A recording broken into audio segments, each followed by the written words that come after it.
Hey K-Hos, it's time for you to listen to my opinions because no, the unpopular K-pop opinions trend is not dead and I don't know why people act like it is, but anyway I've decided to bless you with my irrelevant but oh so relevant opinions.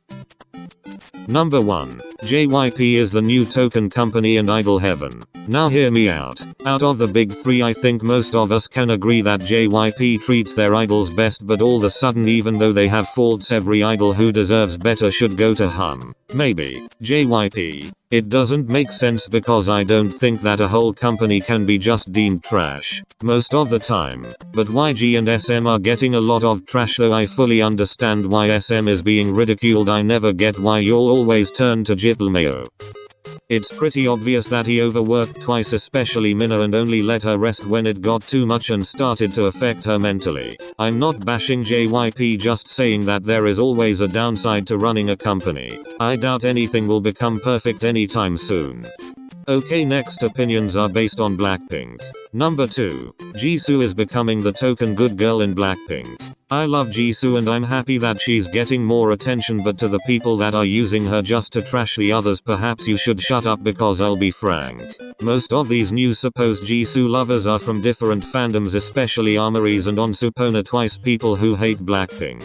I think since Jisoo is the most stable, they use her to trash the other to the point where they say she should go solo and that the rest should find new career paths that you're picking for them. Newsflash. You're not special and you're not them, so in no way do you and your lazy ass get to decide what they should do. Is it not a choice? Let them do what they do and improve in time, because no matter how many times you write that comment and rant on Twitter about them, guess who's still the most popular girl group in the world right now? Blackpink. Number 3. Anybody hating on Jennie has really revealed that they just have nothing better to do in life and were just jealous of her from the start, because you can tell that Jennie is beginning to get back on her feet, and if you can't accept that, go cry to your mom about it, because all in all I'll never come to understand how anyone could hate this little baby, because it's just not justifiable. I've literally seen a comment saying anybody who likes her should kill themselves, and oh my lord, I cackled at that clonery because shut up. Stan Jennie Kim. Okay. Number 4. This is just something that needs to be said. Blackpink MR removed are not great.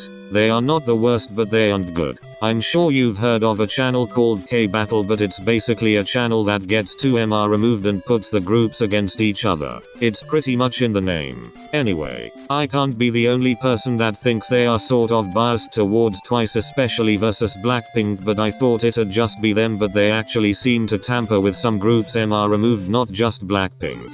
I'm just going to say, even if they put a real MR removed, I still think that Blackpink has a lot to improve on as a whole. I won't separate Jisoo from the group, because even though she's stable, she's still part of the group. I see a lot of improvement from the Kill This Love era, and the only way we'll see more is through patience. I know for a fact that we're going to have to be extra patient when it comes to Blackpink, because Rat G doesn't give them a lot of comebacks, which is honestly sad, because they need to get more used to consistent performances to become stable.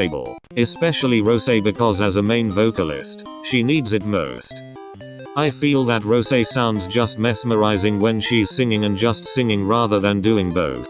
Her solo stages on tour were so beautiful, not just her but her voice was amazing. Moral of the story is, don't be toxic and stop bashing a harmless group just because you're bored. There's many other things to do, like wake up with your girlfriend.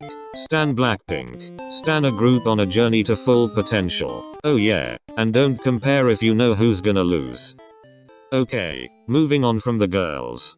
Number 5. Not everyone in the K-pop industry is going to be a quote-unquote crackhead. I'd expect you all to know this by now, but not everybody has the same personality or is willing to play an upbeat, unusually happy persona and fake a smile just for your entertainment, and that is okay. Trust me, there are plenty of people who naturally have that kind of personality and lively presence. Doesn't automatically mean they're cold or boring if they don't, but people seem to think this way for idols such as BTS's Yoongi, normally new fans, Red Velvet's Irene, and most recently, ITZY's Ryujin. 6. Dear second gen stans, you are not above anyone that stans younger groups. This doesn't go for everybody who stands the second generation, but some of you radiate only 90s kids will remember energy and it's just so cringy. Stop saying that all groups younger don't have any stage presence because that's ignorant and overall just not true. You're not special for liking older music. K-pop has changed dramatically since then, so stop trying to compare second and third generation groups. Why stan one generation when you can stan both? This also goes to 3rd/4th gen who do the same. Number 7. BTS paved the way, not the second gen or Psy, because Psy was literally a one-hit wonder. Everyone I knew loved Gangnam Style and knew the dance. It would play at every party, but when I tell you nobody, I mean nobody, knew it was K-pop. I don't even know what to tell you, but even Miss Sunmi, who was part of Wonder Girls, a group that is used to discredit the fact that BTS paved the way, practically said herself that it's true. Number 8.